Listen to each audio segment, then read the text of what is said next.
Olá pessoal, tudo certo? Bem-vindos novamente a mais uma aula. Vamos falar agora sobre as respostas, ok? Então eu tenho algumas regrinhas, algumas coisas que eu devo seguir quando a resposta vai entrar agora em ação. Então eu quero passar para vocês com bastante calma todas as regras e todas as teorias ali para que vocês realmente entendam como a estrutura do idioma funciona e consigam aplicar de forma mais eficaz possível, ok? Muito bem. Eu quero começar aqui a minha aula com respostas no presente, que é o primeiro tempo que nós vimos ali na hora das perguntas também. Então, eu vou seguir a mesma sequência: presente, passado, futuro e condicional, ok? Vamos juntos lá então. Quando eu falo de, pessoal, presente, lembram, né, que nós temos dois auxiliares. Nós temos o do e temos o does. Então, ou seja, para cada um deles eu preciso aplicar uma regra em particular, uma regra específica. E eu vou falar para vocês de cada uma delas agora nesta aula. Então, olha só, eu pergunto assim: do you like? A minha pergunta padrão. Eu tenho dois tipos de resposta. Eu tenho a resposta curta e a longa. Vamos trabalhar então ali a diferença de uma para outra. Pessoal, a resposta curta é aquela que eu apenas repito o meu auxiliar. Então fica assim, ó. Do you like? Eu posso colocar, só vou ativar o meu pincel aqui. Aqui, ó. Do you like? Eu posso colocar assim, ó. Yes, I do, na versão afirmativa, ok? E eu posso colocar no, I don't, na sentença negativa, ok? Tá, então que tipo de resposta eu vou encarar como sendo a resposta curta? É aquela que eu tenho uma certa intimidade com a pessoa que me perguntou e que eu não preciso entrar muito em detalhes na resposta. Eu quero mais mesmo confirmar ou negar aquilo que ela me perguntou. Simples assim, sem muitas complicações a respeito disso, ok? Agora a resposta longa, que é aquela que nós vamos trabalhar agora. Por quê, pessoal? Eu não gosto da resposta curta nesta fase que nós estamos, porque ela simplesmente não mede a qualidade da gramática, ok? Ou seja, ela vai estar sempre falando de alguma coisa mais ou menos tipo genérica. Então, eu não gosto muito dela para a gente se aprofundar um pouco mais nas regras de gramática mesmo, somente por isso, ok? Vamos lá então. Do you like? Yes, I do. No, I don't. É a resposta curta e a longa. Eu coloco o verbo e tudo mais. Ó. Yes, I like. Ok? Então, agora eu pergunto, por exemplo, do you like hot dog? Yes, I like hot dog. Eu repito a pergunta toda na minha resposta, ok? Do you like? No, I don't like. Pessoal, sobre sentenças negativas, tá? Eu quero só reforçar isso com vocês que eu acho bem pertinente. Quantos nãos eu tenho no inglês? Eu tenho dois. Então, na verdade, eu tenho o não do no e tenho o não do not. Ok? Muito bem. Qual a diferença de um para o outro? Super simples. Eu geralmente costumo falar para os alunos que esse no, ele vai funcionar como uma sirene, né? Como um sininho ali, dizendo assim, ó, do you like? No. O que eu entendo? Que você já me sinalizou que vem uma sentença negativa pela frente.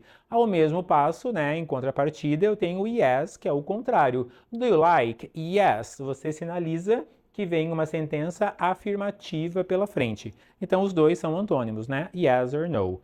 Qual que é a peculiaridade ali entre eles? Nenhum dos dois seria permitido, a não ser que seja uma expressão idiomática, muito informal e tal, dentro da frase. Ou seja, eu não vou para a praia hoje. Esse não, no meio da frase, eu não vou usar o no. Para isso, eu tenho o meu not. O not, ele é extremamente carente, pessoal. Você não vai encontrar um not sozinho, ele vai estar sempre seguido por alguém. De todos os meus auxiliares ou de todos os meus verbos to be, que nós vamos olhar ainda logo na sequência. Ok? Eu quero só finalizar a parte de auxiliares, eu já tenho ali o verbo to be na sequência alinhado ali para passar para vocês, tá? O que eu quero dizer com isso? Muito e lindamente simples, que é o quê? Eu quero falar eu não gosto. Ó, eu vou usar o do, que é o meu portal, para acompanhar o not, ficando don't, ok? No passado vai ter minha contração, futuro e condicional. Eu vou falar na hora específica, até para não tumultuar aqui o conteúdo, tá certo? Então, esse don't nada mais é do que o do mais o not contraído. Ah, eu posso contrair sempre? Pessoal, o sempre é uma palavra muito forte. O que eu geralmente falo para os alunos é o seguinte: né, tipo, meio acadêmico e meio corporativo, ele deve ser usado com ressalvas. Por quê? Lembrando que cada vez que eu me refiro à parte de contrações, eu estou revelando uma informalidade. O que a informalidade revela no inglês? A informalidade, ela revela vamos dizer, uma intimidade. E quando eu fico muito íntimo da pessoa, automaticamente eu não passo credibilidade, porque eu não vou comprar, eu não vou fechar contrato, eu não vou isso com o meu amigo, eu vou fazer isso com uma empresa, eu vou fazer isso com alguém que realmente tem um nome. Então, ou seja, você sai da linha empresa e entra na linha amigo, e aí você já fica mais ou menos na mesma esfera que a pessoa, e aí você perdeu um degrau. Então, informalidade em business, né, em negócios, revela descredibilidade, ok? Então, para não correr esse risco e para não perder a credibilidade com o teu cliente, permaneça sempre formal. A não ser que ele dê vazão para você, né? Às vezes na troca de e-mail, tal, ele mostra ali um indício ali a colar que ele está quebrando um pouco essa formalidade. Com o tempo quebra essa formalidade, mas no início, o primeiro impacto tem que ser o formal para você construir essa credibilidade junto ao cliente, né? Ok? Então fica aí. E também a minha parte acadêmica. Eu vou fazer uma tese de mestrado, vou defender uma tese do meu doutorado. Eu não vou escrever o meu artigo colocando contrações. Isso gera uma coisa assim, tipo um desleixo, uma coisa meio que, eu estou falando ali um text message, né? Estou mandando ali uma mensagem de texto. Não. Eu vou trabalhar a estrutura do idioma com prazer, com a versão mais eloquente, com o vocabulário mais rebuscado que eu tenho e tudo mais. Ou seja, eu vou partir para esse viés de autoridade, porque se eu estou defendendo uma tese, eu sou autoridade naquilo que eu estudei e vou apresentar ali para minha banca, vou apresentar ali para as pessoas que vão ouvir o que eu tenho a dizer, ok? Que vão me analisar e me julgar e me dar a minha nota ali para ver se realmente eu, avanço ou tenho que refazer ali o curso. Então, ou seja, neste momento não é hora de ser informal. Então, então eu tenho que medir muito bem essa febre aí sobre formal e informal. Eu sempre aconselho, não sendo no viés pessoal, amigo, familiar, tal, WhatsApp do grupo, do pessoal da família, tal, mantenha a versão informal, a versão formal. Todo mundo usa don't, todo mundo usa doesn't, todo mundo usa tudo. A única diferença é que eu tenho que medir ali realmente se é o melhor momento. Não é porque todo mundo usa que eu também vou usar. Esse efeito manada tem que ser ponderado, porque às vezes você vai junto com os outros e você vai ter a mesma associação que as outras pessoas também têm. E se você quer oferecer algo mais diferenciado, não é a melhor coisa, né? Então você tem que ser diferenciado dos demais também, né? Então para isso você vai ter que ter um linguajar, um vocabulário, uma estrutura também diferenciada.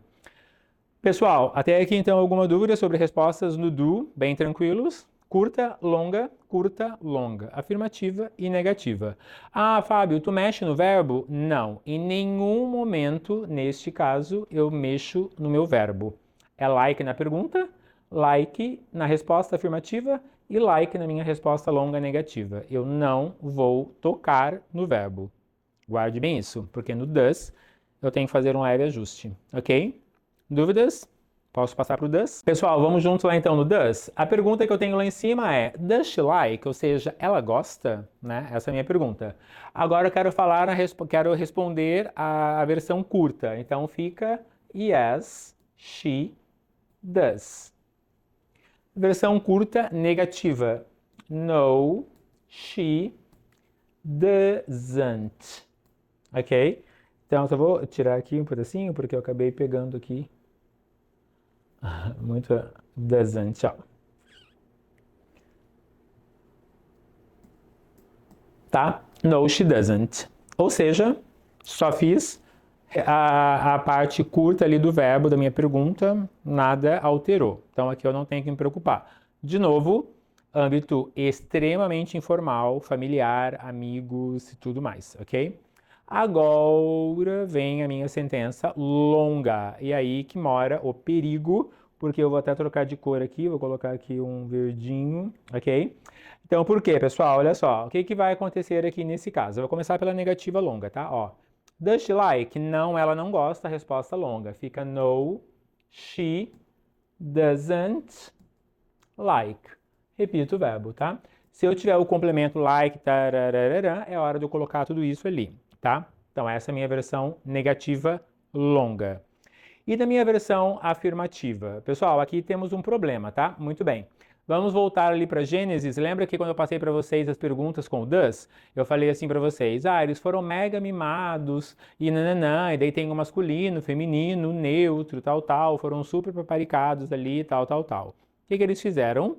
O does ficou assim, bom, já que vocês quiseram um auxiliar só para vocês, eu não vou ficar no anonimato na resposta como o do aceitou. Eu vou querer aparecer. Vem a gramática e fala negativo. Se o do não apareceu, você também não aparece. Porém, eu deixo você marcar ali o meu verbo com uma letrinha ali do teu, né, do teu corpo ali, da tua composição. Daí ele, ok, sem problemas. Então vamos ver como é que fica isso na versão original, sem ser a minha parte lúdica. Então fica assim, pessoal. Does she like? Yes. She,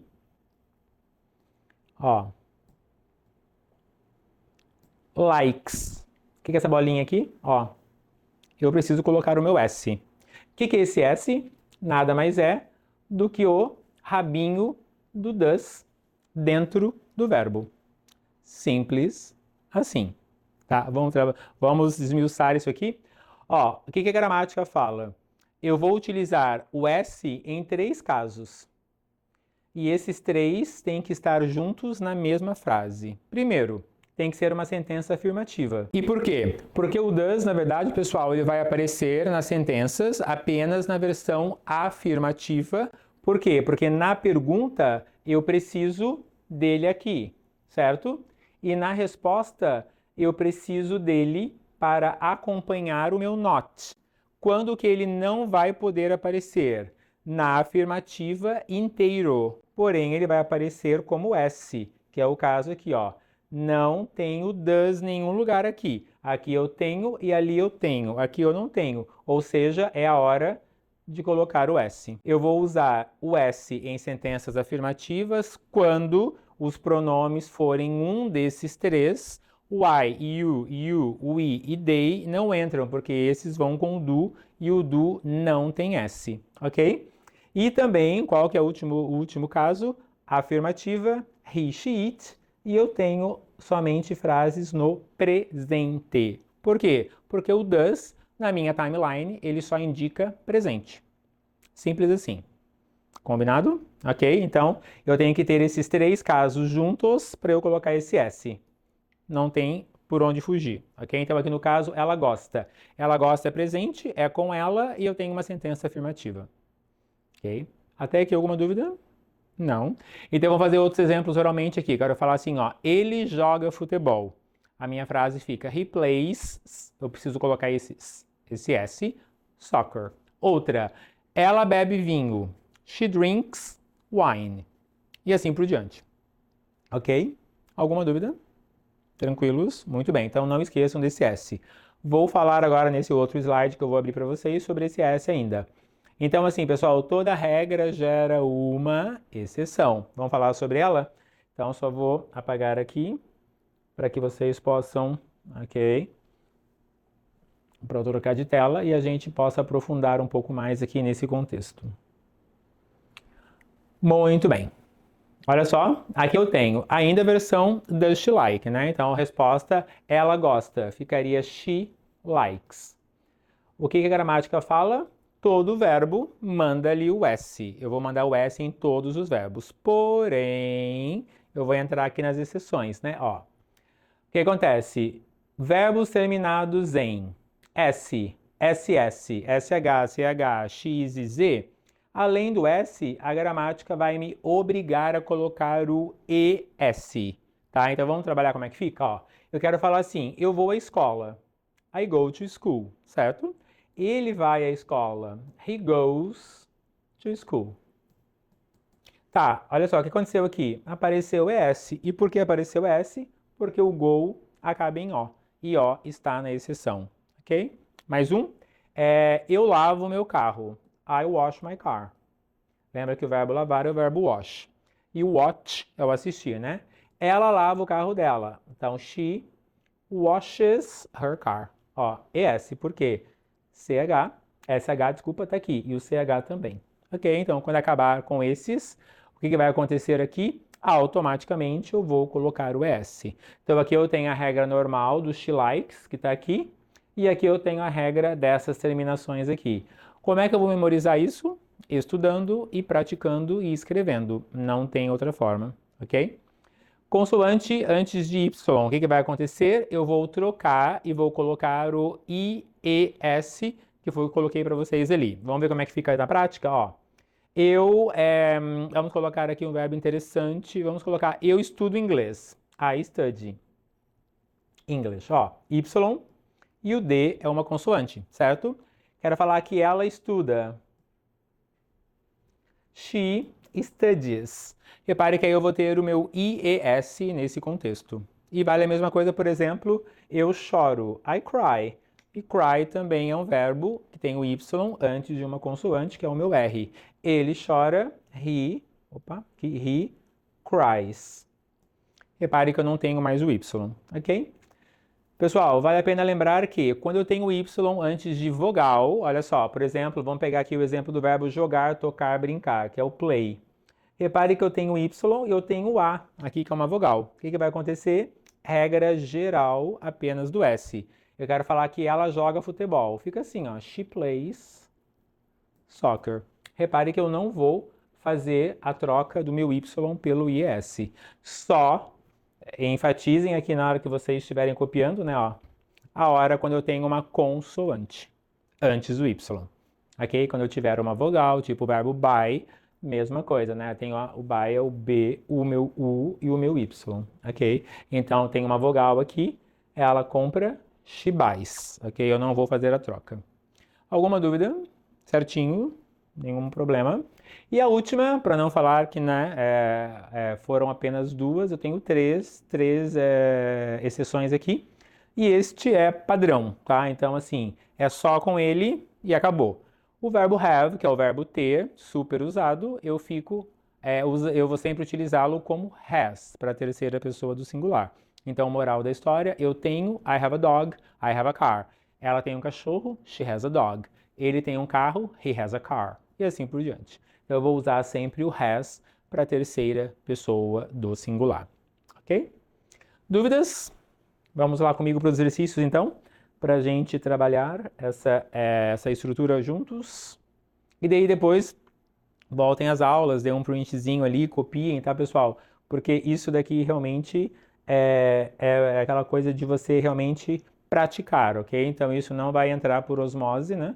Então, eu preciso que vocês pratiquem para que numa reunião, por exemplo, eu não falo que my boss have a problem, né? My boss has, porque é he ou she, eu usaria como terceira pessoa, eu colocaria sempre o has e não o have, ok? Então, pelo amor de Deus, isso fica um erro gritante na gramática, tá? Olha só, vamos fazer então as respostas aqui comigo, então, só vou trocar uma cor um pouquinho mais viva aqui, vamos colocar aqui na versão do roxo. Então, vamos lá, quero falar assim, pessoal, eu chego cedo todos os dias, repare que as sentenças estão ficando maiores, né? Então, ó, I, chegar, arrive, cedo, early, e todos os dias, every day. Pessoal, vale lembrar que every day eu posso encontrar separado ou juntos, ok? Então não tem diferença. Geralmente juntos é mais comum, mas o separado também é correto, tá? Ela gosta de falar inglês. Eu mexi no verbo? Não, porque I no caso eu, né? Que é o I, eu vou usar com o do, e do não tem problemas com nada, com S, com Y, não tem regra nenhuma pro do. Todo mundo normal. Agora o ela, ó, ela já é exceção. Ela gosta de falar inglês. Dois verbos ainda. Vamos lá ver como é que fica? She gosta, likes. Quem é esse S? O meu does. E vida que segue, pessoal, normalmente uma regra não anula a outra, tá?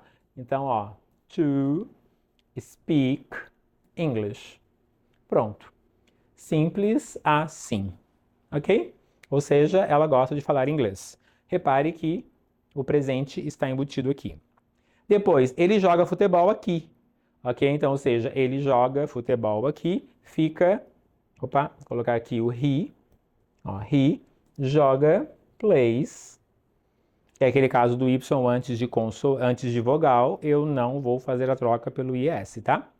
Futebol, tem o soccer, que é a versão brasileira, futebol Pelé, Garrincha, e temos a versão football, que é a versão americana, que é a das ombreiras, bola oval e tudo mais, ok? Então, geralmente, vou colocar o soccer e tem um aqui, que é o here. E pronto, matei ali a minha sentença. Fica, he plays soccer here. E agora, ele estuda aqui, Y antes de consoante, só para dar o contraste, né? Então, vamos colocar, ó, he studies, e o aqui é o here. Pronto. Matou ali a minha estrutura, bem tranquilamente, bem de boa. Não tem muito mistérios, né? Essas, então, são as minhas exceções aqui com os meus S's, ES's e ES's e tudo mais. Ok, pessoal? Dúvidas em relação a isso? Bem tranquilos? Yes? Então, qualquer coisa que vocês tenham, me sinalizem para a gente trabalhar juntos ali. Escrevam ali para mim nos comentários e tal. Eu vou deixar os exercícios aqui alternativos para a gente trabalhar juntos e qualquer dúvida, por favor, entre em contato para a gente resolver, ok? Bye, bye. Próxima aula, respostas com o did. Aí vai entrar uma conjugaçãozinha, mas é bem tranquila também. Bye, bye. See you.